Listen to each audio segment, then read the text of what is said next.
O que Freud diria sobre as redes sociais? Já pensou sobre isso? Se Freud estivesse aqui, como ele reagiria? Como seria Freud nas redes sociais? Tattvamasi soham.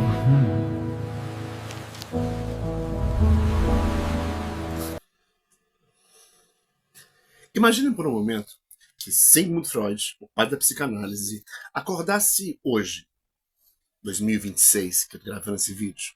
Ele liga o celular, abre o Instagram, Facebook, YouTube, TikTok e vê milhões de pessoas publicando selfies, discutindo políticas, expondo relacionamentos e tudo isso buscando curtidas, compartilhando e de uma certa forma buscando uma satisfação pessoal ou um senso de pertencimento, um senso de aprovação coletiva.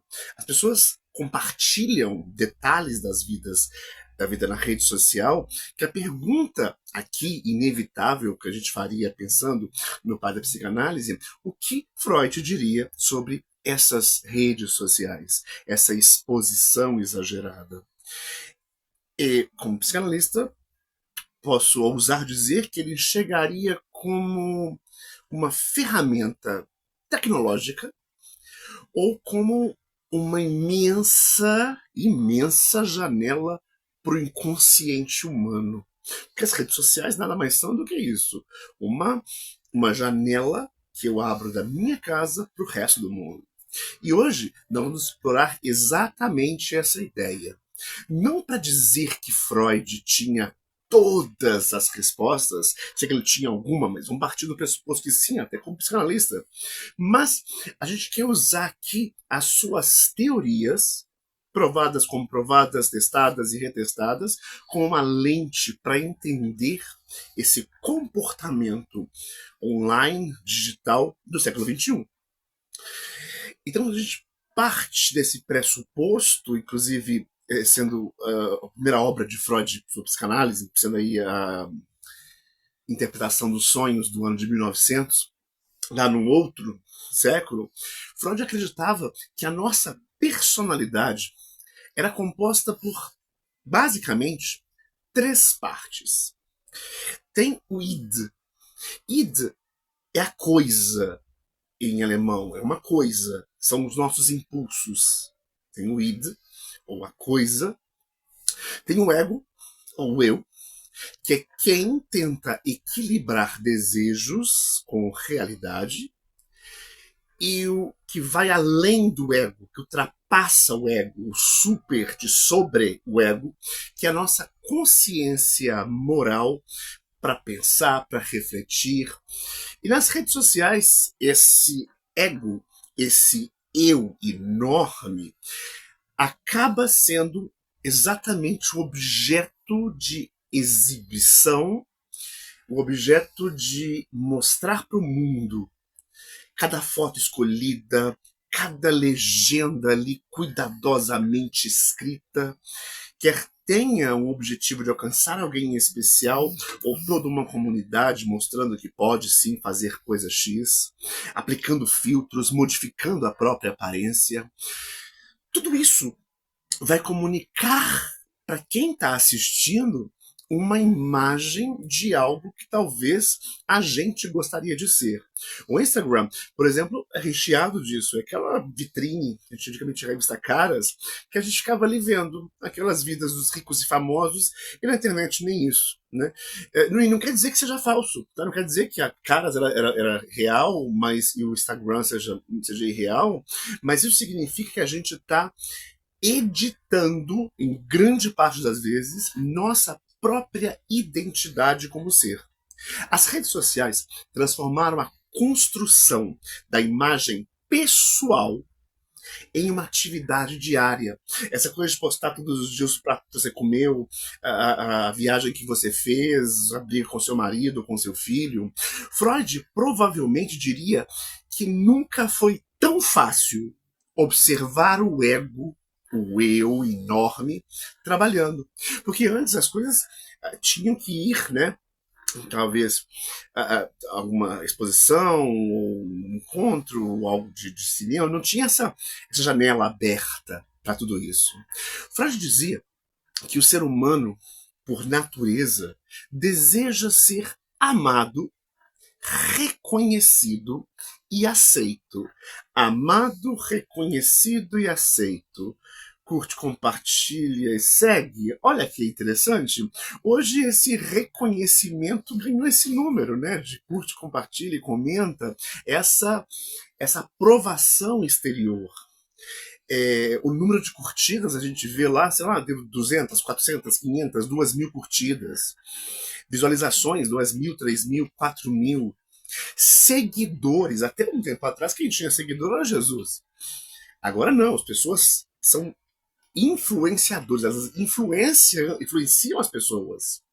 Quando uma publicação, por exemplo, recebe milhares de curtidas, o nosso cérebro, ou de quem postou, de quem está vendo também, vê isso como um tipo de recompensa. Quem recebeu a recompensa se sente recompensado, quem viu que ele recebeu a recompensa deseja também receber essa recompensa e acaba fazendo isso igual. E esse tipo de coisa não era conhecido, falado ou discutido na época de Freud. Mas a teoria de Freud sobre o prazer, culpa ou prazer, especialmente o prazer, vai se encaixar de forma evidente aqui. O princípio do prazer nos leva a repetir comportamentos que produzem satisfação. Olha só. Então, se uma postagem gera aprovação, curtidinha, a gente vai querer postar novamente.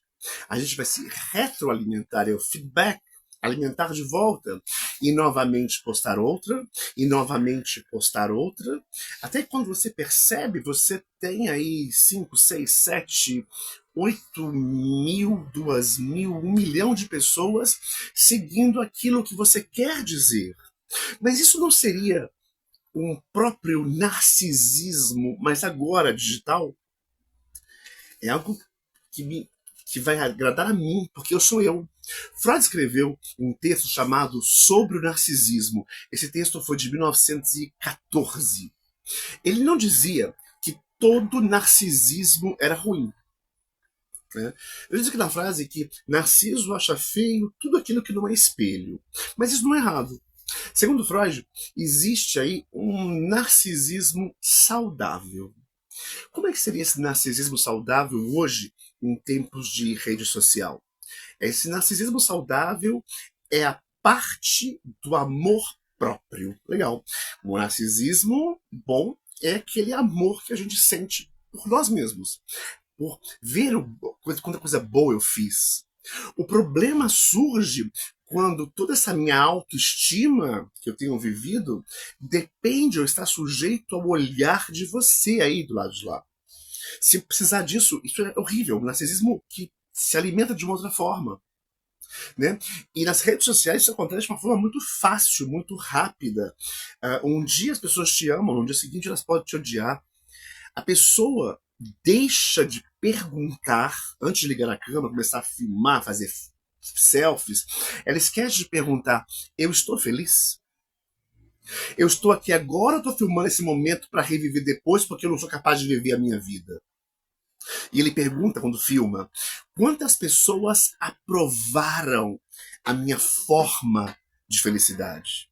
Isso é uma mudança bem sutil, né, de narcisismo. Mas, embora seja sutil, ela é absolutamente profunda, porque o sentir-se bem não depende de eu sou feliz, de eu estou feliz. O sentir-se bem se reflete com aquilo que o outro aprovou daquilo que eu mostrei, embora eu tenha mostrado um recorte de alguma coisa. Freud dizia que o inconsciente nunca desaparece. Ele está lá, baixo, está inconsciente. Então, ele não vai desaparecer, o inconsciente está ali. Ele apenas vai encontrar novas formas de se expressar. Lá em 1900 era de uma forma, agora em 2026 é uma outra forma. Hoje, isso aparece de várias formas, nesse inconsciente, até coletivo mesmo, né?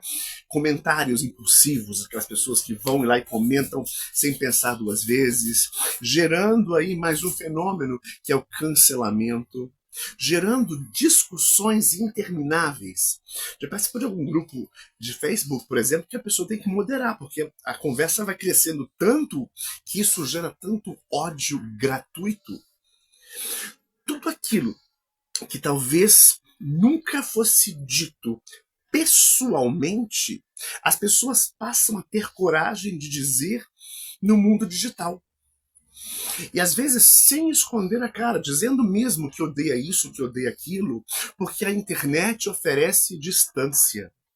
E a distância, claro, reduz algumas ou muitas inibições. Compara-se quase como se você tivesse tenso, bebesse álcool e você tirasse a sua inibição e passasse a falar tudo. A internet passou a ser isso. Freud talvez enxergasse isso como um momento em que certos impulsos conseguem escapar com mais facilidade. A minha opinião, que eu guardava para mim, arrumou um local de descarga. Descarga no sentido de deixar aquilo que é sujo fora. Então ele descarrega aquilo, diz-se que o coração, a boca fala aquilo que o coração está cheio. Então esses ataques de ódio é muito interessante. E não para aí não. Existe outro aspecto muito interessante nessa análise, nessa perspectiva, é que Freud acreditava que nossa identidade é construída baseada na nossa relação com os outros. Até aí tá tudo certo. Até aí vem o nível pessoal, não no nível digital. Nas redes sociais, a gente está comparando a gente com os outros, e ainda mais com a globalização, a gente está comparando a gente com o mundo inteiro, pegando a gente, comparando o nosso corpo com o corpo de outras pessoas, pegando o nosso salário e comparando com o de outras pessoas, com as viagens de outras pessoas, com as realizações de outras pessoas, com o sucesso de outras pessoas. Toda essa alimentação faz com que a gente vá buscar aí algo para corrigir. Se eu vejo sucesso no outro, o problema é quase que o problema é que a gente está sempre comparando os nossos bastidores com os bastidores do palco da vida de outras pessoas. E aí é que entra o problema, porque cada um tem uma coisa por trás. Esses livros atrás de mim têm uma história. E você não pode comparar a minha com a sua, falar, ele leu isso tudo. Isso te produz ansiedade, insatisfação. Estamos na era da insatisfação, porque é tudo muito rápido e a satisfação mal consegue ser processada. A gente vive numa constante sensação de inequação, que está fora da equação, ou inadequação, né, talvez seja melhor, que a gente se vê quando a gente olha no outro, ao invés de olhar para mim, eu estou achando que o outro está certo e o errado sou eu. Mas, mesmo assim, existe um detalhe muito curioso em cima de tudo isso. Sigmund Freud também, se ele estivesse nos dias de hoje, criticaria quem tenta explicar tudo usando a psicanálise. Porque também tem canais de psicanálise que vão tentar explicar tudo como se o próprio tivesse explicado tudo em vida. Nem toda selfie revela um trauma. Parem com isso. Nem toda. Nem toda postagem mostrando a pessoa bonita, um lugar bonito, trata-se de narcisismo. Nem toda discussão política representa um conflito infantil com seu pai, com a sua mãe, lá no seu período anterior aí. A própria psicanálise, especialmente a psicanálise moderna, ela reconhece de uma forma clara e quase que unânime que o comportamento humano é muito mais complexo do que simplesmente esse tipo de coisa, já que as redes sociais também criaram comunidades. como existiam, sempre existiram, amizades, faça-se links para aprendizado, para suporte emocional, a criação de grupos que pertencem como a gente. Elas aproximam pessoas. Em guerras anteriores, a gente viu como o poder de comunicação influenciava. Imagina hoje, em tempos de comunicação. O vídeo, a produção, pode ensinar, pode salvar vidas. A tecnologia em si não é nem boa nem má. Freud estaria de acordo com isso. Ele teria simplesmente muito mais material. Ele nem precisaria de fazer isso tudo em si mesmo, como ele já fez. Porque está aí, está aberto para todo mundo. Né? E a sociedade, o que a gente vê na rede social, e a gente que mexe com a gente, não tá fora. Está aí dentro. Mas foi o fora que me fez ver para dentro. E, de uma certa forma, essa seja a maior lição que talvez Freud nos diria se ele voltasse, porque provavelmente ele não condenaria o Instagram com os seus exageros de exposição, nem as dancinhas do TikTok, nem os vídeos longos, teóricos, belos e bem produzidos do YouTube, nem de qualquer outra plataforma. Se eu não me equivoco, eu acho que ele faria o que ele sempre fez de melhor. Perguntas pontuais em momentos pontuais. O que você busca quando você publica um post como esse?